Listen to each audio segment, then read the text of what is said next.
Hello, this is Johnny. This is our first real episode, and it was recorded on July 21st, 2018. I just wanted to throw out a couple disclaimers here. Number one, every episode will have a trigger warning. I realize ain't normal is ableist language. I'm not trying to offend anyone. I'm not trying to imply that normal is good and ain't normal is bad.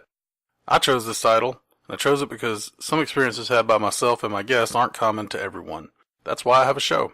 Number two, this is an explicit content episode. If jokes about sex, politics, and religion, or language that adults use for adult emotions or humor offends you, find another podcast. I have no reverence for religion, and many of these topics will involve religious beliefs. So if you think sacrilege is a bad thing, this is probably not the show for you. Number three, I misspoke near the end of the episode when I named the former Hell's Angel. I believe I found him on YouTube and his name is Barry Mason. I remember it differently. I remembered it differently when we recorded.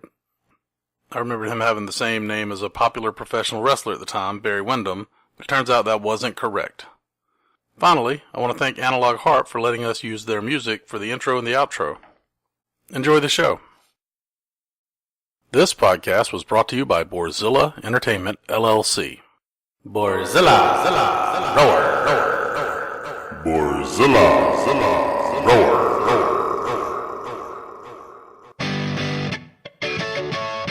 Strip search of all the children. And then we fucking leave. You fuck and leave? No, I'm still tore up over her people. Preacher would get so mad about, worrying about us fornicating. We all try to get along. My face ain't normal, it's a damn newspaper! To get along. Ain't normal. There's something odd in that. We all try to get. The hardest part for me to swallow was the pastor. Is I woke up this morning and I packed a suitcase. There's no normal life, White.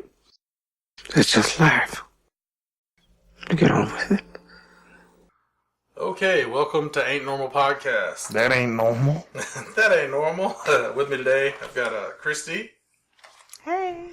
I've got my buddy Kevin. Kevin's always worked with me on pretty much anything creative I've ever done, so glad to have him here with me today. Yeah, I'm excited to be here for this. So what this is just a podcast where I interview people, and they're going to get to tell their stories that people look at them like they ain't normal. And,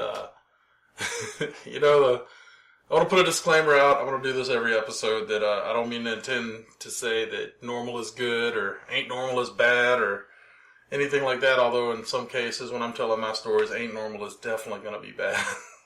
But I just watched Hannah Gadsden's stand-up the other night. That made me even more hesitant to name this thing Ain't Normal because, have you seen that?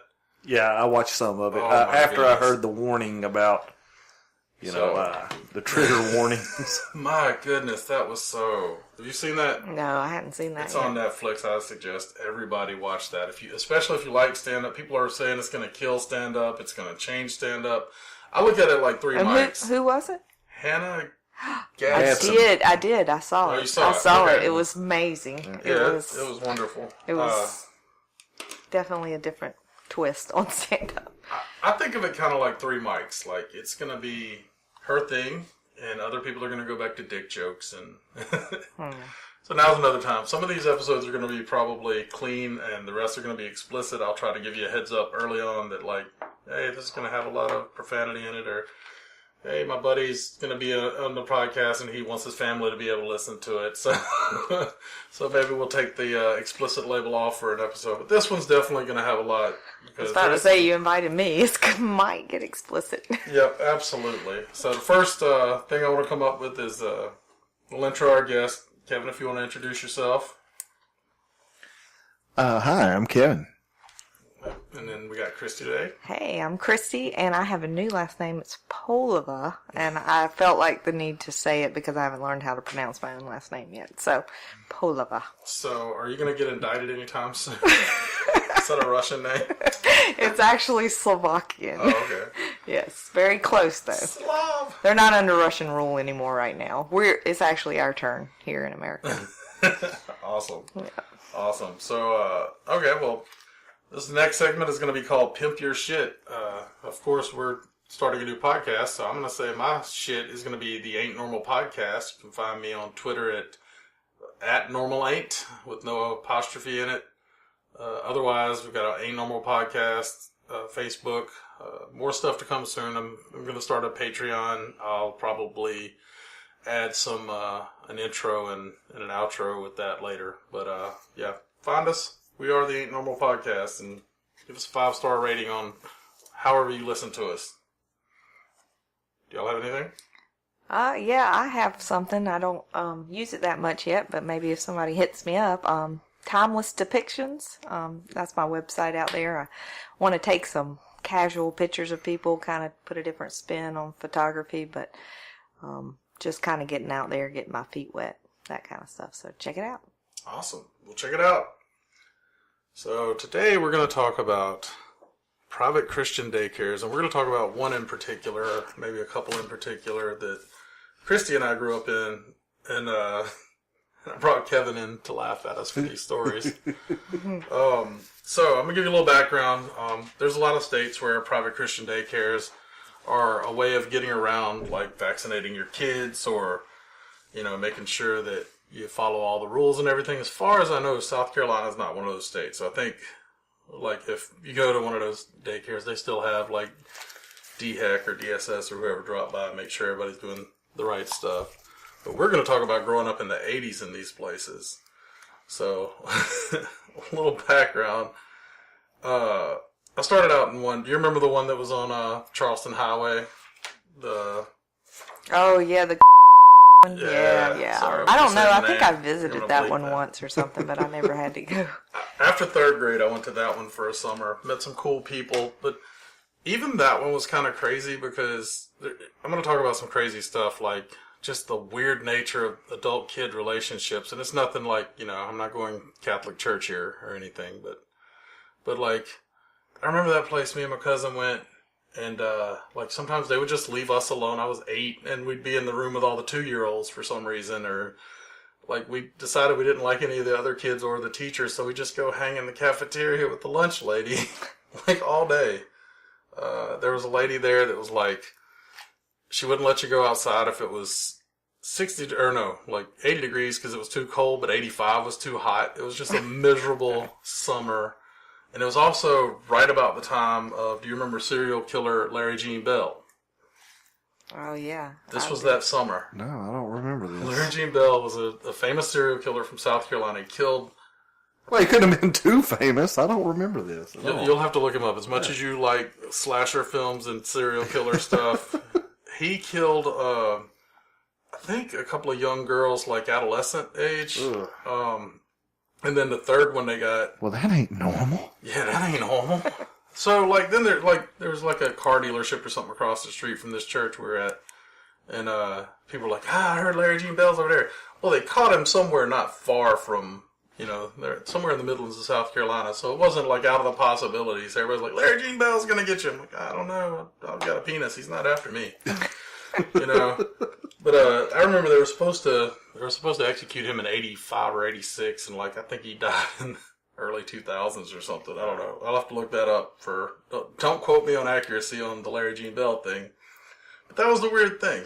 So at the time we were hearing about this other place, and I'll go ahead and say, I'll give it a pseudonym: Children and Things. That's some weird stuff. We heard, they go to the movies every Tuesday and they go roller skating every Thursday. And I'm like, what the Swim fuck? day on Fridays. Yeah, well, swim was all the time. Yeah. So, growing up, I had a swimming pool, and then I heard about this place that had a swimming pool and they let you swim, and thought, this is awesome. So, tried to get out of the whole, the one that was in the church, and just little stuff really pissed me off there. Like, one day somebody stole something and nobody would fess up, so they cracked all of our knuckles with a ruler and stuff. Like, it's just I don't know. It's just everything about it set me wrong. There was always some guy named Brother around at these places. You know, there's a guy named we'll call him Brother Mo. That I remember went to the zoo one time. The one day we did anything with that place, and hey, there's this huge rock out in the middle of the river in Columbia at the Riverbank Zoo, and he's like, "How do you think that rock got out there, John?" Huh? I'm a child, and I'm like, I don't know, maybe that's just where it grew. And he's like, he looks at me like I'm the dumbest kid in the world. He's like, "Rocks don't grow, John." And I'm like, yeah, but, you know, water cuts rocks in place, so it's probably just fucking where it ended up, you know? like, you're the idiot that posed the question. It's an idiotic question, you know? So I was already sick of that place, heard about this new place. So on spring break, I go there. I meet a really cool kid that was into the Rock and Roll Express and wrestling and stuff and music. It's also the same time I found out about these Bradford pear trees that are the devil, because it's my first allergic reaction to those, and I ended up like on a little placemat like a kindergartner, but I'm at this point coming out of 4th grade, and I'm there and I fall asleep and wake up and this other kid's there. He's like, "Man, it was just boring out there without you. All the kids are kind of lame." So we became good friends and still are. We're a lot different now, but so I'm like, this place is going to be awesome, and the first year it really was. So as we go there, I talked about Larry Jean Bell was the theme of the other place. For children and things, the theme was Satanic Panic. And it's well, mind you, this was in the 80s, correct? This would have been 86. Yeah, the height of the Satanic Panic. Yeah. I'm trying to think. Turn those records backwards. Yeah. Oh, you're gonna die. Play 'em backwards. We're gonna kill your kids in your sleep. Exactly. Yeah. So the music was all the devil. And to start with, when I got there, the music was crazy. So I met Christie either, I think it was the beginning of that summer. And I knew she was from, like, nearby where I lived, and most of the other kids were from the town we were in. So, yeah, and I think I was already going there for a little while. Yeah, everybody knew you. And I was, like, the new kid. Yeah. And she was only there for, like, that year, I think. Mm-hmm. But, and, you know, at the time we played kickball, and we played kickball until lunch, and then we'd, like, you know, go swimming, and it was just a cool place. And I knew, like, my musical taste never fit in with anybody. This goes back way, like, everybody was into, like, Rumors and all the rap songs and pop songs of the mid-'80s. I come up with a bunch of cassettes I copy from my parents', like, CCR album collection, throw it in the stereo, and then play it, and everybody looked at me like I was weird. I'm like, okay, yeah, Rumors, look at all these. It's like, I'm down. But there was this one teenage girl, she was like 17, told everybody she was 18, that pretty much ran the show, and it was a good time. But then, like, anytime... Alright, so there was a lady that owned it, and she had almost nothing to do with it. She would kind of look after the young kids from 6 to 8 years old. And then there was another lady who, she was the woman who kind of ran the stuff with the older kids. And she was the fun lady, right? And I'm like, okay. One day she trapped me in something. She's like, "What do you think of this girl?" And I'm like, "Yeah, she seems all right. I don't know." And it turned out she was talking about her daughter. So one of the kids there was her daughter. Like, she's trying to see if anybody talked shit about her, I guess. Turns out her daughter was actually pretty cool. But, so she runs everything for the older kids. And she's like, "Yeah, we're going to have fun." And she was the one that organized us going to the movie theater on Tuesday and the skate rink on Thursday. And we'd all swim, and she'd sit out with a megaphone, like, yelling at the older kids to keep the younger kids from drowning, so she wouldn't do any actual lifeguard stuff other than point out a drowning kid and be like, get him! You know, because the pool would have like 30 kids in it. But it was a good time. But every once in a while, she would just do some crazy, crazy shit. Like, again, it's the Satanic Panic. So you remember some of the claims during the Satanic Panic era? Oh, yeah. A lot of it had to do with the music of the era, heavy metal music. Oh, yeah. So games, played certain games. Also, oh, yeah, Dungeon, D&D. Yeah, D&D was, oh, God. Yeah, any kind of game board. that was like that. Anything that was thought-provoking was evil. Anything with children disappearing was always, Yeah. the whole thing. Anytime a child was abducted, the first thing the media or especially anyone from the church would jump to was, child's been kidnapped for a satanic sacrifice. Exactly. Yeah, And a lot of they even sacrifices. put out like a police video back then of like Even cartoons had hidden messages. Yeah. Remember, just like the Smurfs were started by Satan worshippers. That was one of the rumors. So things escalated. Like it started out we're hanging out with this older like teenager, and she's cool, and like we're listening to like pop music of the day, and that was back when Q107 was still around, and Mike D would just say stuff you shouldn't say on the radio, and he'd get banned for a couple of weeks. yeah, I remember that. I remember one day we got snowed out for school, and he's like, "Oh, it looks like this school is the first one to weenie out, and we weren't allowed to use that station to put the put the school outages anymore." But so that and 104.7 in Columbia was the one that we could hear really well from there. So we're listening to pop music, and then slowly it went from that to the only thing we could listen to was Karen Carpenter and Christian heavy metal. So Yeah. fucking Striper. I even went to a concert one time. Hell like yeah. a Christian concert. I'm That's crazy. I'm not gonna I'm front gonna it. I get would. there. You didn't go to that Alliance. I would go to a concert, Striper did concert. I don't remember the name of it. you? Would you honestly? Oh, honestly, I would. I would go to a Striper concert. Don't give me credit for the pun there. Honestly, I would always take. My buddy Jamie gave me a copy of Striper's "To Hell with the Devil." Yes. I bought "In God We Trust," which was a terrible album. I mean, Sweet, like Robert Sweet, and that was the dude's name. But no, so I would always play "To Hell with the Devil" because we could all say hell, and we'd be at the lunch table they had a little pool room with screened-in porch, or the whole room is kind of screened in. We'd sit at the table, and then we'd come on, and we'd all be like, "To hell," because they would let us say hell when that came on. And which brings back another issue. They would always give the girls fucking dill pickles, and we got bread and butter, and it created a rift.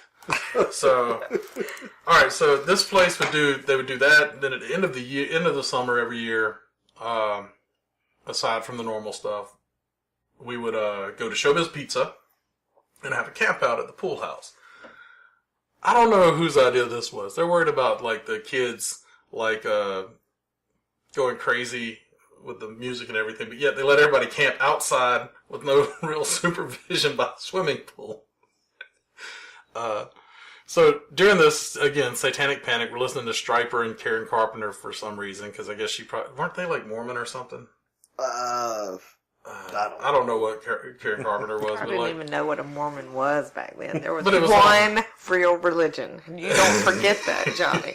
One. Everyone else was going to hell. Well, it said creation in that one song, and I'm on top of the world, so we had to listen to that all the time. Yeah. So then interspersed in our day, like you're between playing board games and listening to Karen Carpenter, this lady would come in and have her daughter do skits for us. And the first one I remember, she comes out with this book, and it says Pioneer.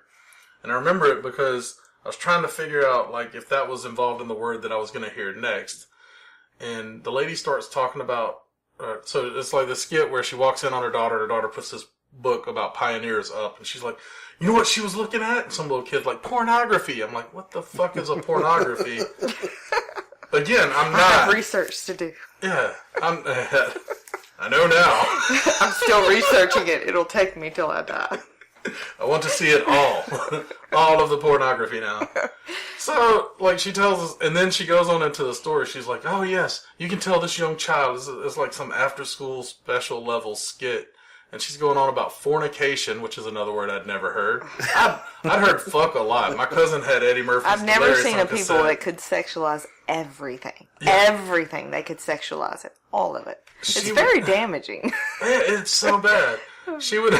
So that was that sketch or little skit. It wound up. She wound up talking about, you know what snuff films are? No, gosh. because I'm 9. And this was like with all of the kids. Like this was like from the 6-year-olds up. She's talking about this stuff. It's like, this is where these satanic people will do rituals, and they'll have kids having sex with each other, fornicating, and then they'll kill them. And I'm like, But can I do all of it but the last part? yeah. So a little background. I grew up in a Methodist household, right? We go to church for like 45 minutes a week. They say like 2 verses. We sing a lot. We hug and greet each other, and then we fucking leave, right? Wait a minute, you fuck and leave? No, we fucking leave. Oh, I was like, Methodist signed me up. I thought he said we fuck and leave. I had was already like, changed religions Yes. by the time you clarified it. Yay, Methodism. That's right, folks. Methodists like to fuck. Then leave. Like a koala bear eats bush and leaves. So this is crazy to me. I have a feeling it was like just a day anywhere else for Christie. Cause Yeah, we'll get to her story later. Yeah, we didn't have a method. I mean, we didn't have Methodists, so we didn't know what it was like to do that kind of stuff. Our times went much longer. Yeah, but I mean, like, just the idea of talking about fornication and all this stuff around children, like, I was just blown away. Like, what is this lady talking about? I remember her talking, because she was divorced and had this guy that always hung around. He'd come by the daycare. Like, one day she just, like, again, they would have some just inappropriate level conversations with children all the time. It'd just be like, I'm sitting there with her in a lawn chair right beside her, and she's like, yeah, Mr. So-and-so dropped by, and I was thinking about it. Why did Adam and Eve have to eat that apple in the garden? I mean, we'd all just still be naked. He'd drive by in the truck and hop out, and I'd be naked sitting here, and I'm like, You would sit there and picture it, wouldn't you? You were picturing her it naked. was hideous. Shit, I meant to print out that picture. I'll show Kevin later the picture. So there was all this kind of stuff with inappropriate stuff going on. I mean, just crazy stuff, satanic panic. Everything was going to send me to hell. So that was the first year. And then another thing that happened there was everything was a demon. Everything was a demon. There was a little girl that stole like $4 out of somebody's pocketbook when we're supposed to go to the skating rink that day. So the girl didn't have enough for one of those saltine fucking pizzas. And, enough to play the Kiss pinball machine. So she's like, where the fuck is my money? And we start looking around, and this other girl is like 6 years old, like all of a sudden shows up with $4. Like, you just happen to have the amount that's missing out of this other girl's like pocketbook? Like, yep, sure do. So they called her mom, and her mom's like, no, she didn't have any money. She's 6. She's like, I don't give my 6-year-old money for anything. Like, why do you ask? So this girl makes up this tale of demons taunting her. They sit at the foot of her bed and like they pull her hair and call her all kind of terrible names. And we're all like, oh, so she's fucking lying. Back up just a little bit. To figure this out, the way they found the $4 on this girl was a strip search of all the children. What? Okay, so here's how it happened. Okay, I just gotta go ahead. What? It's extreme. I feel like I'm having flashbacks of all kinds of things. Go ahead. This is how it went down.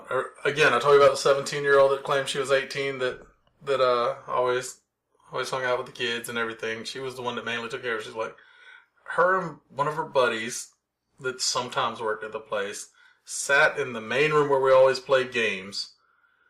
So there were like basically 2 campuses at the point, the daycare and then the lady that ran it, her house, and it had a pool house and it had another little house by the pool that everybody played games in, and that had a smaller little room. So they would send us in the smaller little room, and we would throw all of our clothes out. So it's just me and another naked little kid back there, me and my buddy back there just butt naked with nothing but our socks on, because they said we didn't have to throw our socks to them. And then they'd give us our clothes back. Like I couldn't have hid $4 in my sock, or just like, hey, bro, hold on to this for me while I throw my shoes in there, right? They threw us back our clothes, and somehow this girl was 6, so she wasn't smart enough to figure out how to get out of this strip search issue, and they found $4 on her. So then we that had whole sentence just bothers me so much. She was 6 years old and she didn't figure out how to get out of a strip search. Did they not see a problem? Like, I'm sorry. I mean, I'm pretty sure that if you just pressure a 6-year-old, they'll give in. You don't need to strip search them. I'm pretty sure that most 6-year-olds just put them in a corner, put a light in When I their was eyes. 6 years old, I used to hide all kinds of shit up my ass. They never would have got that $4 from me. Oh my when God. he was 6. Like he doesn't still hide stuff up his ass. That's when he started. You know what's sad is I've regressed back to this story, so I'm just telling it as is. It doesn't even shock me. I thought, like, this is why I have to have other people here for it, because when I tell it, if I were just to like speak this into a microphone, I just matter-of-factly say, yeah, so they're strip searching 6-year-olds. Normal people. Yeah, it ain't normal. So Strip searching 6-year-olds It's not normal. Trump administration. Exactly. we didn't put them in cages. So then the crazy lady comes back in, and she's like almost in tears. And this is not long after the whole like snuff film thing she told us about before. And she's like, I don't want anyone making fun of that little girl, even though everyone knows she's a thief because she told everybody who it was. You don't know what she's going through right now. That little girl, every night, she's awakened, and there are demons all around her bed, She was pulling her hair. brilliant. She was brilliant at 6. Brilliant. She played her own thing against her. Yeah. She got the I sympathy would she never needed. come up with Me that. either. I'm not that good of a liar. Like, I can't lie I now. need to meet the 6-year-old again. I need. Do you know I don't- her now? No, I have no idea. Just They're all- curious. Because she was Because like, that is pretty brilliant. you know how they for a split 6-year-old. they split everybody under 8 and then everybody over 8, and like she I mean, was she 6, fed her what so- she wanted to hear, and that was just Yeah, you know. I'm like there's a name in my head, but I know it wasn't that person. So I, like, but yeah, so yeah, she killed it. This girl's fucking right for horror films or something too, because like she had it down there pulling her hair and calling her names, and this lady bought it hook, line, and sinker. And again, I'm sitting here thinking, this lady's fucking crazy, right? At 6 years old, there was someone at the foot of my bed that would pull my hair and do the same. Oh yeah, it was my brother. You had hair. My brother would do this. So And he is a demon. So he was a little demon. that's true. Don't discount her story completely. So, let's see. The other thing about that, yeah, that was the moment. That was the first moment when I was like, "This lady's fucking batshit." The next moment when I was just like, "Oh yeah, she's really crazy," is we went to the Orangeburg Playhouse and we saw a magician, and like a little asshole after the show, I'm at this point maybe 9 or 10. I go up and like he had something where he had like a blank bandana, and he threw a bunch of like polka dot little dots up in the air, and he's just flipped the bandana, and all of them ended up on the bandana in a perfect like pattern. I'm like, holy shit, this guy's a wizard, you know? But he left all his props on stage, and he went like off stage, and like me and like 2 or 3 of the other kids like go walking up to the stage, and I like grab this bandana, and I'm like, oh, it's tape. Look, there's this tape on the. And he came out, and he's like, hey, this is my craft. Don't touch my stuff. And he's like, as he should have been. I mean, Oh, yeah. it's his job to fool Oh, people. y'all little bastards should have left this shit alone. Yeah. And so like we get back to Little demons. the daycare, and some kids like, well, I wonder how real magic is done. I'm like, just like you saw today. It's like, hey, look over here, and I'm going to do something with this hand, or you know, I'm going to do this, but it's going to involve an adhesive you don't know about. And she's like, no, like real magic. I'm like, there's not any such thing as real magic. Magic is just tricking people. And she went back and told this lady that ran the daycare, and the lady came back and blessed me out. Oh, she should have. Absolutely should have, because how old were you? I was 9 or 10. 9 or 10. You had no imagination whatsoever. I said 9 or 10. You had already figured it out. Yeah, no, and that's bullshit, man. You know, at 9 or 10, I still thought I could invent a bicycle that could fly. He I was- used to he tape was Methodist. He was cardboard wings to my bicycle and jump ramps and shit, thinking I was going to fly off to the moon. You know, you had no imagination You didn't know whatsoever. what fornication was. Oh, this I is never created a story about demons, and I'd seen the demon murder case at like 5, and I never walked around like, you will die. So yeah, she came back and there is magic, and it was in the Bible. Remember when Moses turned the staff into the serpents or whatever the fuck she said? And I'm like, oh yeah, things are really off the rails. So this was probably the second year I was there. I think Christie might have been gone by then, but I don't remember the whole magician thing, but I do remember that it was wrong for us to like magicians. But I don't really remember why. all right, if y'all have seen Jesus Camp, correct? Yes. Yes, it gives me Remember Becky Fisher? anxiety. It's been a couple years. Oh, longer than that since I've seen Becky it. Fisher was the lady praying over the projector. Oh, yes. Just Yeah. like we prayed over Oh, the she's almost an identical twin of that woman. woman. Yeah. I mean, I know. Yeah. She gives me anxiety. I really think a lot of the stuff that you're telling me has been blocked out because it was just too much for me as a kid. Yep. But that lady, when she's praying over the projector and everything, just like we prayed over the microphones before we started today. Exactly. Yeah, she was so much this lady. Like, this lady was her, only older, and her, like, she'd been out in the sun more. Like, that's exactly, if you're picturing someone's behavior, she's Becky Fisher from Jesus Camp. Yeah. Yep. So yeah, that was another insane thing from her. So wait a minute.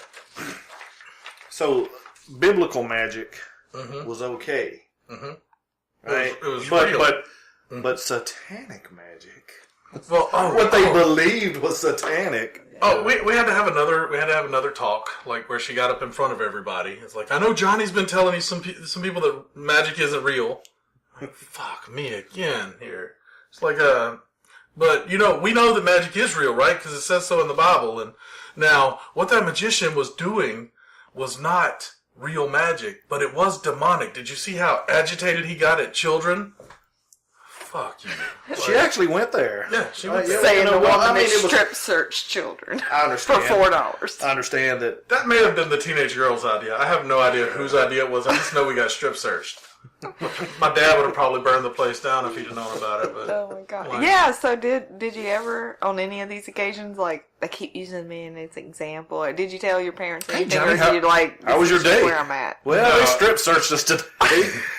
I don't think they would have believed anything. Like I mean, I didn't they tell. I always didn't never believed me. say. Here's what would have anything. happened. All right, you would have told. Your parents would have approached them about it, and they would say, "Well, Johnny's possessed by a demon. He's filled with demons." Exactly. All right, you set me up. Well, for the next plus, what's point. your other choice? Going back to the other place? I mean, true. so who's At least we got to go outside of this place. The children and things.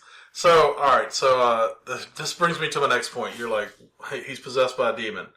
This is where I really lost it. I had a good friend that was from Georgia. He spent the summers with his grandmother, and he'd go to this place. And we always worked out wrestling moves. We were doing pile driver and stuff. Like, just that would be the wrestling move, people. Grow up. I know where you're headed. In your head. We like, you know, that was even illegal in NWA wrestling, but we would do it on the floor of this, like, building at the daycare and stuff, you know, and one day, I've got him in a full Nelson, just waiting for him to reverse it. We're in the pool because that's a good place to wrestle. You got less weight and everything. I don't know. But I got him in a full Nelson, and I might have squeezed a little hard, and he got mad, and he got a little red face and throw some elbows, and I hear from near the diving board over the megaphone, "Get thee behind me, Satan!" Oh wow! It was like, lady, I am not possessed by Legion. I'm possessed by the spirit of Ric Flair. Woo!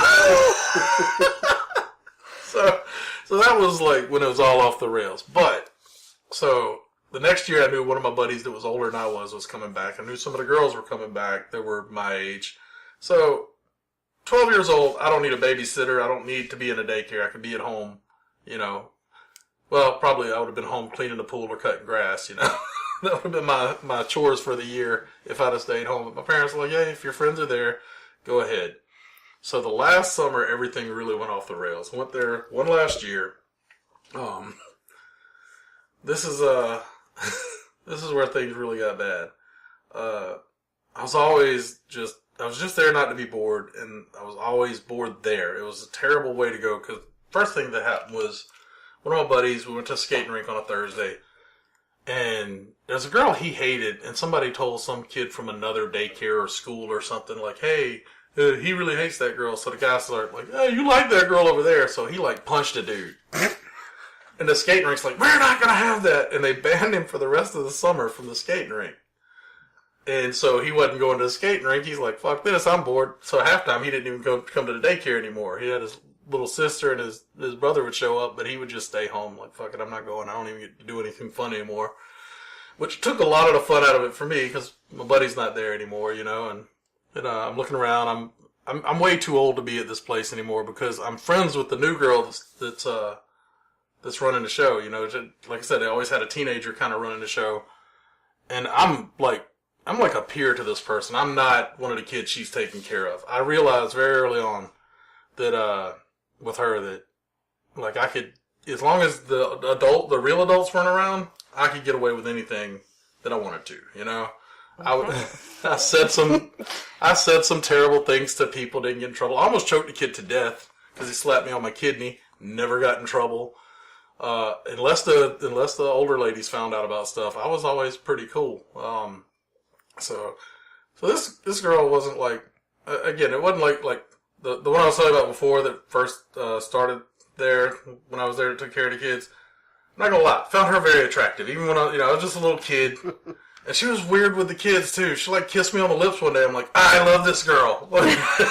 I'm going to this daycare forever. Well, she was gone by then, and this other girl, I liked her, but I wasn't attracted to her.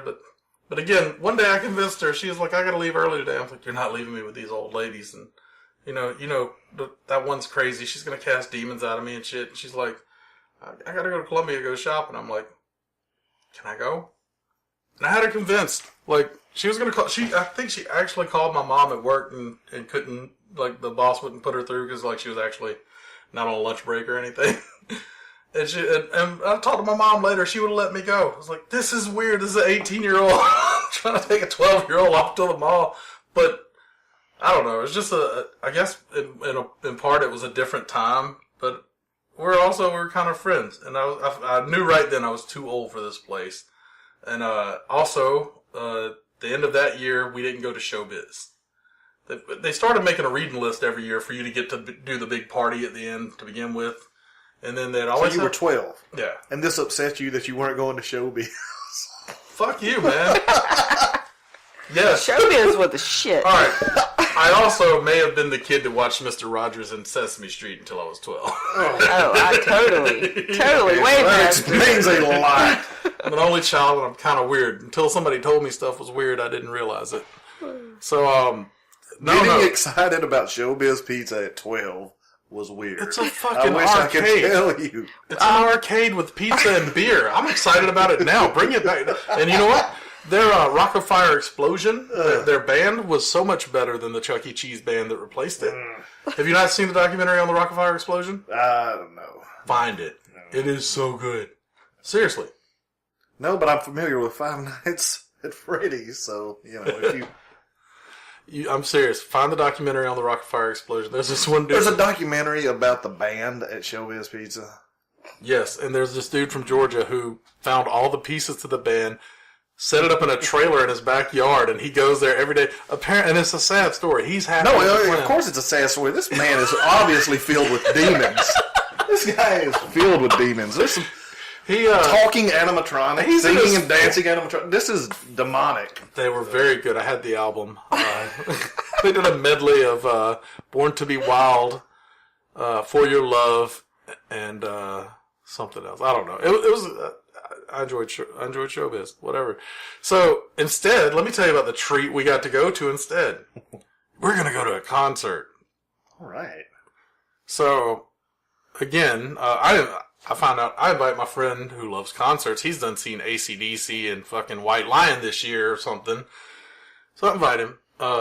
And the same one that recorded the Stryper album for me. He also recorded Guns N' Roses and shit for me. And like he would sit there. This guy's awesome. He was a good friend. He's a great friend. He lived right behind me for a little bit. I'm gonna delete that out later. Anyway, I invited my friend, but like he had the cool dad that like smoked weed around like with 20-year-olds and shit. Nice. And so like anyway, he was supposed to come to the concert. He's like, yeah, man, I'll meet you there. And then like there was a sleepover with all the kids that night and everything. But wait, there's more. So we go to this concert.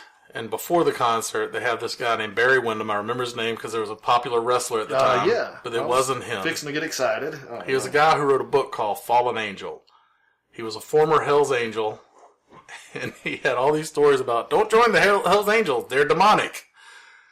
And he showed a slideshow to a bunch of children who came to this concert with nothing but like blown to shit bodies. Like just blown up heads, like, you know. And then this guy was crossing a railroad track. So Man, it's it triggered. kind of explaining 2018 now for the South. You know? I mean, if these kids were exposed to this kind of stuff, it'll fuck you up a little bit. Now they're all like 40. Yeah, I mean, it really will. It really does. I guess, I don't know. And maybe some people can handle it and some people can't, but it's kind of twisted. It didn't leave that big of an impression on me. Here's what left an impression on me. I remember, again, I'm already fed up with this place, and this is my last night there. So before we get to the concert, it's another weird event. For some reason, all right, so there was this place that we'd go in the middle of the day where this lady lived with her daughter and this old lady that lived upstairs, or this old lady lived downstairs. The lady that ran the daycare and her daughter lived upstairs. But the lady who lived downstairs, like 95 years old in a wheelchair, had some parakeets kept getting their heads chopped off by the ceiling fans. Shit.